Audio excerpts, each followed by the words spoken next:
देने वाली माताओं और उनके परिवार को कृतज्ञ राष्ट्र की तरफ से फिर से अपनी संवेदना व्यक्त करता हूं। आप सभी ने राष्ट्र रक्षा के लिए बहुत बड़ा त्याग किया है। आप जैसे लाखों परिवारों के साहस और बुलंद हौसले के कारण ही भारत आज सीना तानकर विश्व पटल पर खड़ा है। साथियों, संपूर्ण देश तो आपके साथ है ही, आज पूरा विश्व भी आपके साथ है। दुनिया के ज्यादातर देश, दुनिया की हर बड़ी संस्था आज पुलवामा में करवाए गए आतंकी हमले के खिलाफ एकजुट है, एक स्वर से बोल रही है। मुझे अपने वीर जवानों पर गर्व है जिन्होंने 100 घंटे के भीतर ही अपने साथियों पर हुए हमले के एक बड़े गुनहगार को वहां पहुंचा दिया जहां उसकी जगह थी। सीमा पार डटे सैनिकों पर, मोदी सरकार पर और मां भवानी के आशीर्वाद पर भरोसा रखिए। इस बार सबका हिसाब होगा, हिसाब पूरा होगा।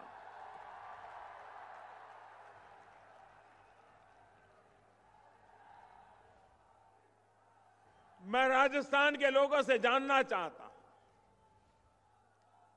मानवता के ऐसे दुश्मनों को सबक सिखाना चाहिए कि नहीं सिखाना चाहिए?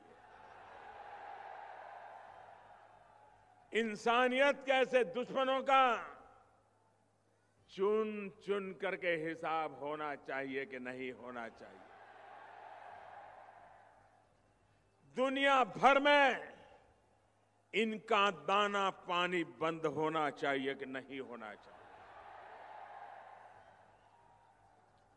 साथियों, आपका ये प्रधान सेवक इसी काम में जुटा है।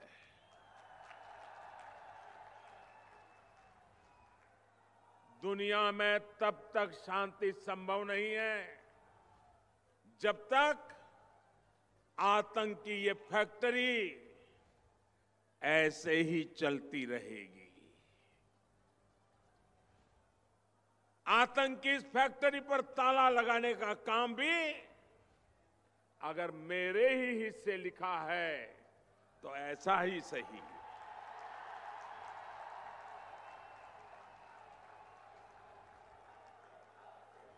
आज आतंक के विरुद्ध पूरी दुनिया में एक व्यापक मत बन चुका है। आतंक के गुनहगारों को सजा देने के लिए हर मोर्चे पर मजबूती के साथ हम आगे बढ़ रहे हैं। ये संकल्प सिर्फ मोदी का नहीं है, 130 करोड़ हिंदुस्तानियों का है। क्योंकि ये राजनीति से ऊपर राष्ट्र नीति का, राष्ट्र की सुरक्षा और स्वाभिमान का सवाल है।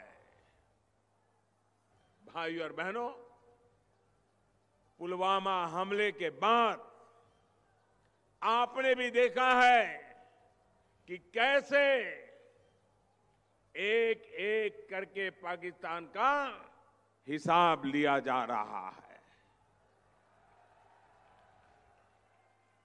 हमारी सरकार के फैसलों की वजह से वहां हड़कंप मचा हुआ है।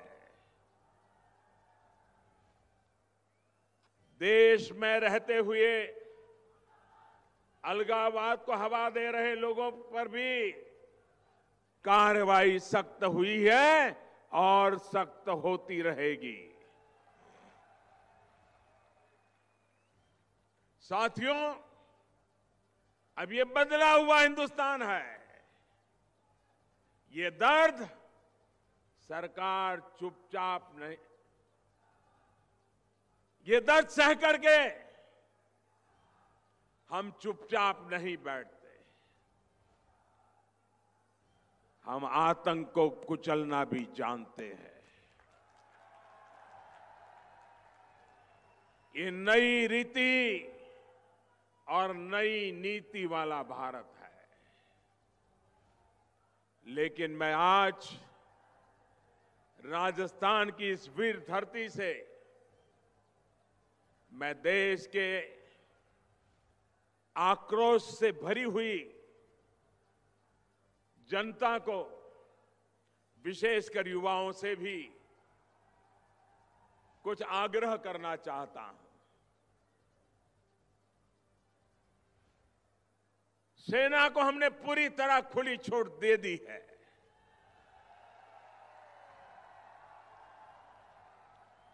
और मैं देख रहा हूं कि इन दिनों सोशल मीडिया पर जैसे वीर रस की बाढ़ आई है, वीर रस की बाढ़ आई है।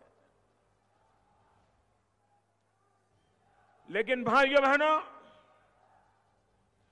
हमारी लड़ाई आतंकवाद के खिलाफ है, मानवता के दुश्मनों के खिलाफ है।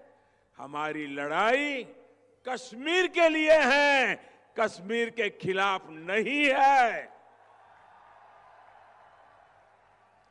कश्मीरियों के खिलाफ नहीं है। पिछले दिनों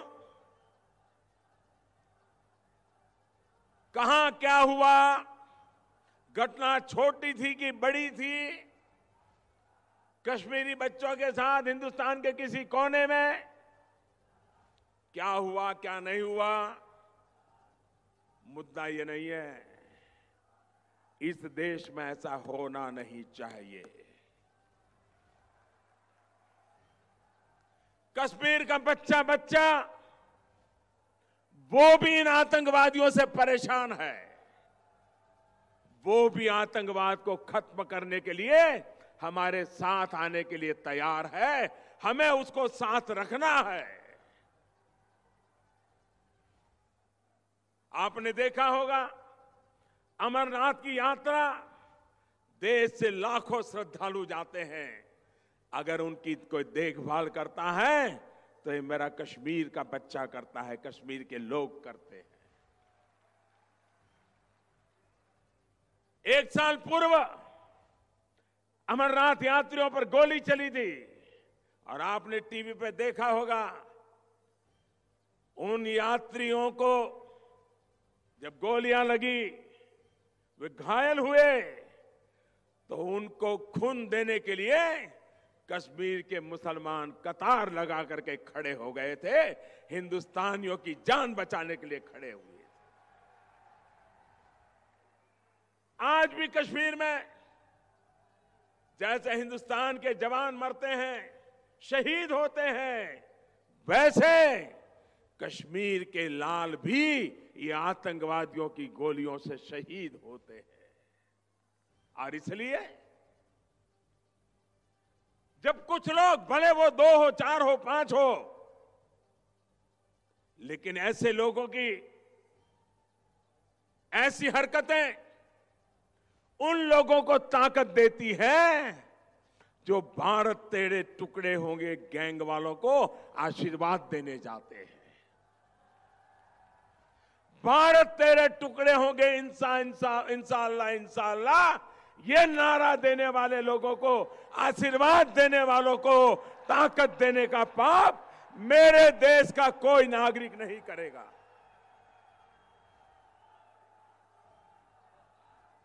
हिंदुस्तान के किसी भी कोने में मेरा कश्मीर का लाल, उसकी हिफाजत करना मेरे हिंदुस्तान के हर नागरिक का काम है। बताओ भाइयों, हाथ उठाकर आप ये जिम्मेवारी निभाओगे क्या?